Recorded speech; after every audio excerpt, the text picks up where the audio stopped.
la Citroën SM n'est pas vraiment morte. Alors vous allez dire, le mec il a pété un câble un peu. Bah non, pas du tout.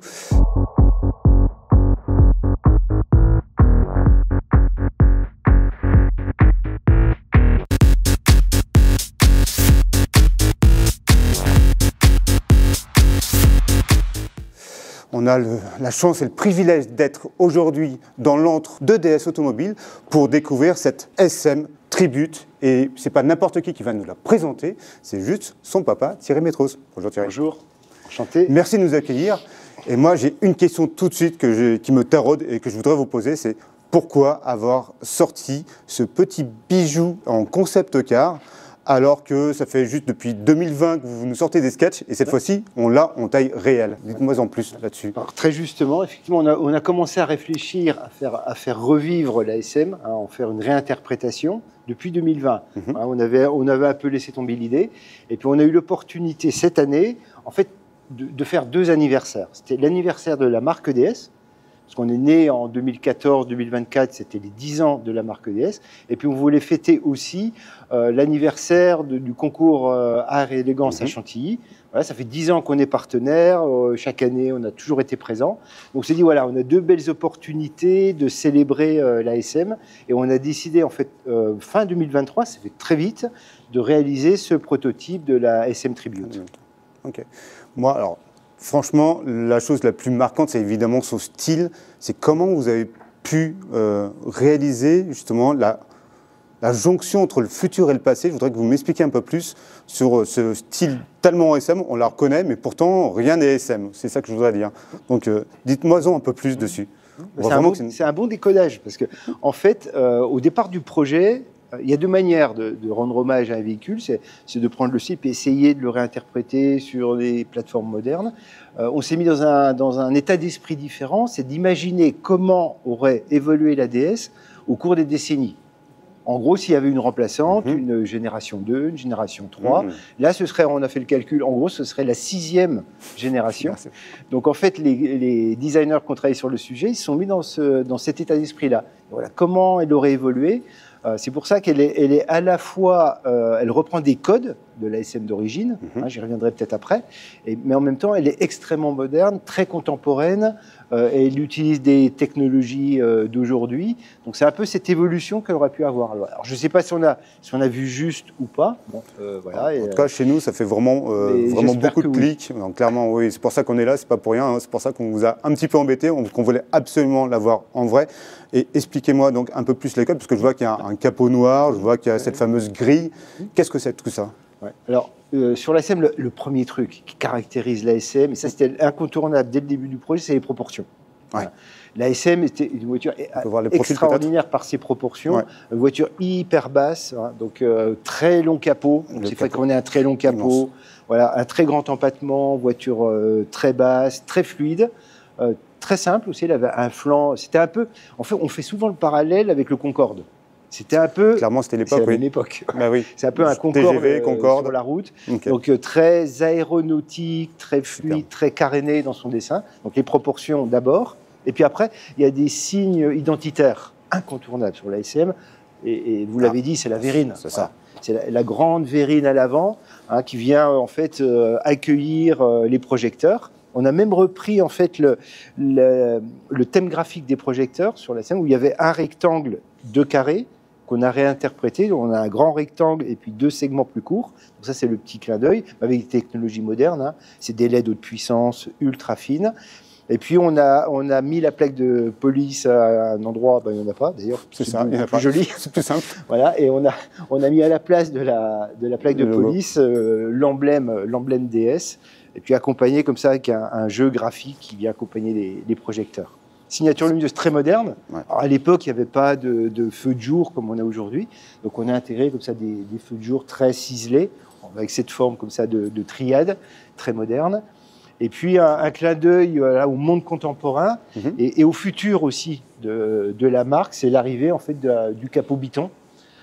alors, qui n'était pas sur l'ASM à l'origine, qui fait partie justement des attributs très contemporains, très avant-gardistes qu'on a voulu amener sur cette voiture, et puis qui vont être très connectés aussi avec le futur de la marque, on le verra dans quelques jours, qui lui donne encore plus d'élégance et qui allonge comme ça le capot, qui lui donne encore plus de caractère et de fluidité.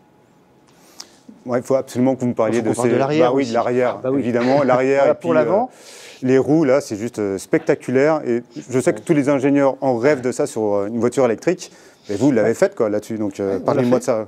Quel est l'intérêt véritable de ça? Alors, l'intérêt, c'était... c'est le lien aussi avec l'ASM. Ce qui caractérise l'ASM, c'était la roue carénée à l'arrière. Il y avait très très peu de voitures à l'époque, il n'y en avait quasiment pas, je crois que c'était la seule, à avoir comme ça ces trous arrière carénés, qui avaient ce côté très fuselage d'avion. Donc, on ne pouvait pas ne pas faire une roue carénée. Et puis, donc on l'avait, pour l'anecdote, on l'avait complètement carénée au départ. Voilà. Et puis, on s'est dit, ouais, ok, mais c'est un peu premier degré, ça rendait l'arrière un peu massive. Et on a créé comme ça cette petite fenêtre. C'est vraiment du style. Des fenêtres qui est assez sympa parce que on a une vue sur la partie supérieure de la roue, donc ça amène comme ça ce côté un peu mystérieux. Puis l'occasion aussi d'accentuer ce petit détail stylistique avec une signature lumineuse comme ça un peu en crescendo, pointillé, en pointillé qui marche très bien. Donc c'est à la fois un beau clin d'œil à l'ASM, on connaît l'arrière, mais en même temps là aussi une approche très moderne. Très moderne de ça. Alors, ça c'est pour le carénage et puis l'incontournable c'était la forme du pied arrière, l'ASM qui était très, très caractéristique, qui se déploie sur l'ensemble de l'arrière. Et puis on a ramené le petit logo SM, qu'il y avait à l'époque d'ailleurs. Il y avait une petite plaque à la base du pied C sur l'ASM de 70 en aluminium où il y avait marqué SM. Donc on l'a fait de manière moderne, très flush avec un sticker. Je vous propose d'aller sur la poupe, parce que là aussi... J'ai une inspiration de bateau et de quelque chose de très fuselé. Et là, on s'éloigne peut-être un peu plus de l'ASM d'origine, mais bien que je retrouve les traits. C'est dû un peu plus de liberté. Alors, ce qu'on retrouve, là aussi, la caractéristique, c'est la lunette. C'est une des premières voitures qui avait cette forme de lunette qui revenait sur le côté. Voilà, donc ça la caractérise complètement. L'arrière relativement tronqué aussi, qu'on avait sur l'ASM. Et puis cette évocation toujours aéronautique et assez aérodynamique aussi qu'il y avait sur l'arrière de la voiture. Voilà. Où on a amené, comme à l'avant en fait, cette forme de biton, un biton étendu qui vient comme ça envelopper l'ensemble de l'arrière. On passe du toit sur les ailes à la poupe, donc ça c'est carrément très original. Avec l'arrière en noir comme ça, mais qui met en valeur aussi les signatures lumineuses. On n'a pas repris, par exemple, les feux de l'ASM à l'époque, qui étaient juste un espèce de stand. C'était des gros rectangles comme il y avait sur toutes les voitures, donc c'était pas un élément caractéristique. Et là, on amène justement toute la modernité avec ces lignes très fines, lumineuses et rouges, et qui font le lien aussi avec le futur de la marque, aussi à voir dans quelques jours. Des promesses. Là, je vois qu'il n'y a pas d'échappement, donc... Non, là, on n'a pas mis d'échappement parce qu'on est sur une... alors, la voiture pourrait être électrique haute performance ou thermique. D'accord. Donc, on a fait le choix d'être plutôt sur une version électrique pour purifier l'arrière, avoir quelque chose plutôt de jouer avec une lame aérodynamique et sans afficher des échappements, des choses qui sont plus très intéressantes à marquer aujourd'hui. J'ai vu que dans une interview, c'est ça. J'ai vu que dans une interview justement chez l'un de nos confrères, vous parliez justement peut-être d'une suite, que c'était pas forcément fortuit cette ESM. Qu'est-ce que ça voulait dire cette chose-là? Alors c'est pas fortuit. Une chose importante sur cette voiture, et ça c'était dans le brief de départ avec les équipes créées, avec mon équipe, c'est qu'on est parti d'une plateforme existante dans le groupe. C'est la fameuse Stella, mais la large, c'est ça? Non, c'est pas une Stella. C'est pas une Stella. Ah, c'est quoi? Elle a un autre nom. Donc c'est pas une Stella, ni la S, ni la M, ni la L. C'est une plateforme qui est disponible aujourd'hui dans le groupe. Voilà, sur une belle marque italienne. Je vois. Genre qui porterait son nom, genre Sport Maserati, ça serait un peu tête de nom, c'est ça? Ça a existé dans l'histoire à l'origine de l'ASM. Voilà, donc je me suis dit, tiens, il y a peut-être une écriture intéressante à faire. Donc on est parti de cette plateforme-là. D'accord. Donc là, je parle de l'empattement, de la position des roues, même la position du pare-brise. Voilà, donc ça permettait de créer une voiture très crédible, On n'est pas comme un concept car où Totalement. on la verra jamais parce qu'elle fait 2,50 m de large, 6 mètres de long. On dit bon, bah, c'est un délire de designer. On voit qu'on est sur des proportions tout à fait réalistes. Hein. On dit je peux l'utiliser demain, je peux la conduire. Hein, elle est complètement réaliste. Et puis on rêve toujours. On a toujours besoin de rêver. Hein, mais pas que les designers. Une marque a besoin de rêver, de se dire si un jour on veut la faire, on a les composants techniques, technologiques disponibles dans le groupe pour arriver à la faire quasiment trait pour trait en production. Bon, alors on laisse la porte ouverte. Qu'est-ce qu'il faudrait faire pour vous aider à la produire, cette fameuse voiture? Non, mais il faut quoi? Il faut 1 million de personnes qui voient notre vidéo, il faut 50 000 abonnés. Ça va nous aider.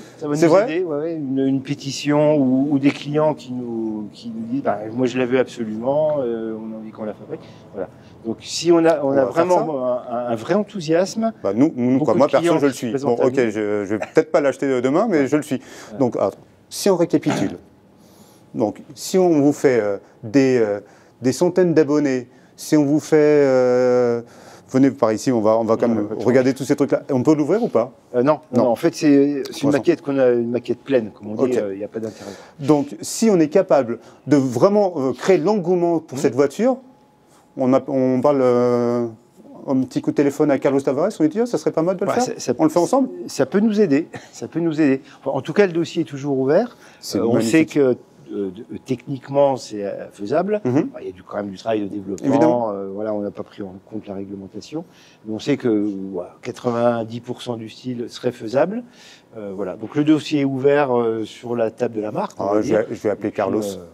Non, on va l'appeler, parce que là, c'est pas possible. Il faut. Vous avez ma bénédiction. Allez, c'est parti. On va terminer la vidéo comme ça. Alors, messieurs, là, les youtubeurs, tous ceux qui nous regardent, il va falloir liker la vidéo, il va falloir la partager. Moi, je veux faire un ramdam avec cette vidéo parce que je veux la voir rouler chez nous. Que le luxe français revienne, et c'est grâce à Thierry. OK? Allez, on se donne rendez-vous bientôt pour d'autres aventures. Merci Thierry. Ah bah super, c'est bien ça. Est-ce que vous vous rendez compte, les gars, ce qui vient de se passer? Oui, on est peut-être capable de lancer la production de cette superbe machine, la nouvelle SM. Mais pour cela, on compte sur vous. Il va falloir aller sur la description. Il y a un lien pour une pétition. Ça va être juste de la folie. Vous vous abonnez à la chaîne. Vous faites suivre toute la pétition. On veut du monde. C'est la seule façon de sortir cette voiture là, des entrailles de DS et de la mettre sur la route. On compte sur vous. Moi, je veux la voir. Je la rêve. Je la veux.